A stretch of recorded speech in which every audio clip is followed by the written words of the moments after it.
If you asked any gamer what their least favorite gaming companies are, you might get a few answers that include Activision, Ubisoft, and EA. Yet in most conversations, EA is deemed as the outright worst. While I believe many passionate fans might actually overstate how atrocious this company is, I can't help but agree on many of the harsh criticisms that EA receives. So that brings us to the main question of the video. Why is EA the most hated gaming company in the world?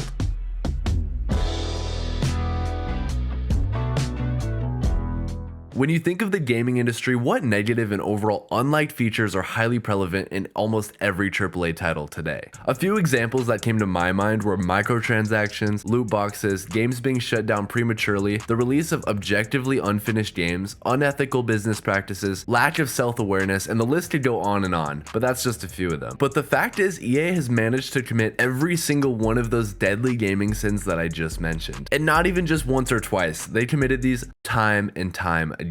EA's 5 sins of destruction and decimation are what make this studio so intensely infuriating to the gaming community. Okay, maybe that was a little too harsh, but you get where I'm coming from. To start off, EA has one huge problem, the microtransaction problem. Just to quickly show you how much EA loves their money, let's read this statement from the former CEO. Former EA CEO John Riccitiello has spoken up about microtransactions in video games, saying that while those who avoid implementing monetization early in on the creative process are some of the most beautiful and pure brilliant people, they're also some of the biggest Fortnite idiots. That doesn't say Fortnite, does it? EA's #1 goal over the last decade has been to squeeze as much profit out of the dry pockets of consumers until not only do they take their wallets, but they take their pants, their shirt, and everything they own too while they're at it. Looking back at Battlefront 2 when that game came out, EA would literally charge someone $80 to get Darth Vader. That's just one character of the entire roster at the time. That wasn't even the worst example of this in a Battlefront game. By the time you purchased Battlefront 2015 for $60, you got a severely lacking amount of content. EA had the guts to charge another $50 for a season pass on top of that. Other typically awful forms of in-game transactions occur in titles like Apex, where loot boxes and character skins are the style of receiving profit. However, Apex is a much more excusable example as it is free to play and strictly cosmetic based. Okay, now don't even get me started on microtransactions in EA's sports games. I'm gonna need to save that for later. While in the past 3 to 4 years, it appears EA is actually improving in this department.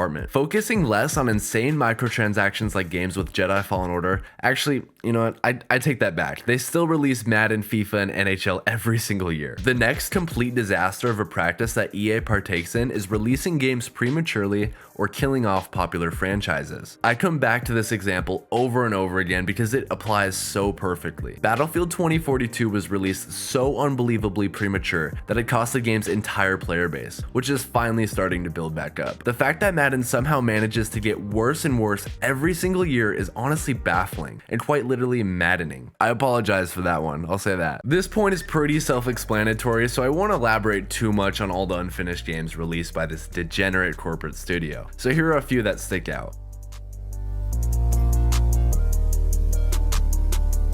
When it comes to killing off popular games / franchises, almost nobody does it quite like EA. Battlefront 2 went from garbage to a great multiplayer experience. Battlefield 5 went from underwhelming to steadily improving, and Anthem went from super disappointing to, well, yeah, they kind of forgot about it and left it to die. Well, actually, all 3 of those games were left to rot. In some cases like Battlefront, they were killed off despite the wants of fans. In fact, it really displays just how easily this company will cancel a title. Because as I'm writing this script, EA canceled Apex Legends Mobile after only releasing on May 18th of last year. On top of that, EA just canceled a Battlefield mobile game that was in development. I don't think I could have picked a better time for this video if I'm being honest. Granted, not too many people care about mobile games, I still think it's valuable to point out. The third sin of EA has to be their undeniable propensity to releasing unfinished games. In fact, they do it every single year, multiple times. I feel like I have so much to say about these sports games, I think I should make a full video on it. So if you want it, please let me know. The issue of unreleased titles has been greatly affecting the industry as a whole. Publishers would release a game to the public and claim, oh, we are giving out free content every month, while in reality, they stockpile these updates at first and attempt to bring consumers back later on by releasing these updates that should have been there at launch. EA is one of the biggest examples of this tactic, Battlefront 2 and Battlefield 2042 being prime examples. EA's biggest titles almost always have this major issue, to the point where it's extremely concerning that so many people still consistently buy their games. The company's worst examples of what I guess I would call EA-isms is within their sports games. Madden, FIFA, NHL, UFC, all of these games really suck and have been bad for years. I won't lie to you and say I've never been a fan. Honestly, some of my best gaming memories are playing Madden 17 all night before my youth football game in the morning. However, as I get older, it becomes more obvious how downright deplorable these titles are. Honestly, writing this has inspired me to want to make a separate video just on their sports games. So in simplistic words, they have the most recycled gameplay along with some of the worst microtransaction systems in all of gaming. Sports games are undoubtedly one of EA's biggest sins.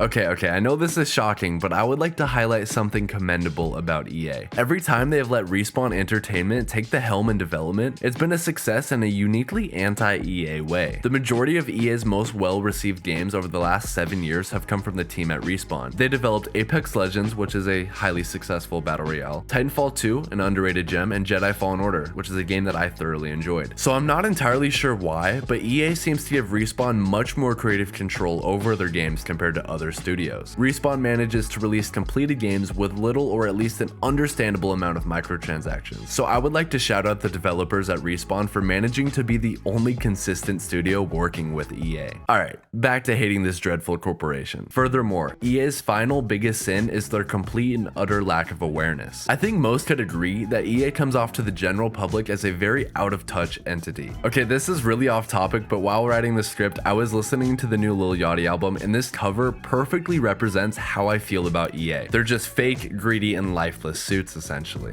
They want your money. They want your money. Only aiming to make a profit rather than providing fans with what they deserve for spending their hard-earned money. Their handling of projects like canceling the Battlefront franchise, releasing a new FIFA every year, begging players to purchase microtransactions, and much more makes this company feel somehow even more out of touch than its peers in the industry. Honestly, I will have to admit that EA has produced many games throughout my life that I've thoroughly enjoyed. However, I still firmly believe this corporation is one of the worst companies in gaming, and it's safe to say the rest of the world agrees, with EA having won not one, but 2 worst company awards. If you enjoyed this video, make sure to leave a like and subscribe, and go check out the video on the screen, the upcoming Star Wars FPS that could replace Battlefront 2.